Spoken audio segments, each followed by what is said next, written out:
Hey Bearcats, this video will show you how to use some of the technology in SHSU classrooms. Document cameras sit on a surface and point down at a document that students can see while faculty displays, works on, or annotates the document.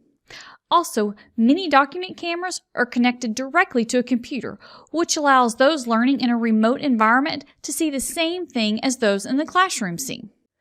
To use the Elmo P30HD doc camera in a classroom, power on the document camera, push the doc cam button on the control panel, and then place the document on the document camera.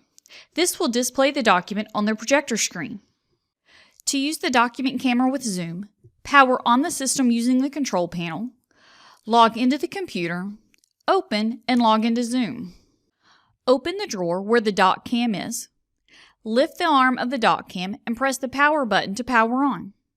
The power button will light up blue. Open the Elmo Interactive Toolbox software from the computer desktop.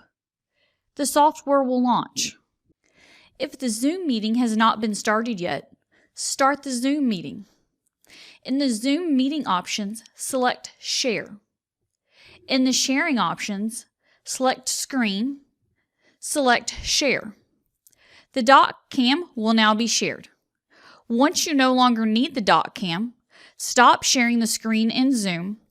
Note, on the control panel, be sure PC is selected if sharing with Zoom. If you change it to doc cam, there will be no audio from those viewing in Zoom. Thanks for watching, Bearcats. Check out our other videos in the Classroom Technology series for assistance with other classroom technology. As always, if you need additional help, contact our IT at SAM service desk at 936-294-1950. Thanks and have a great day.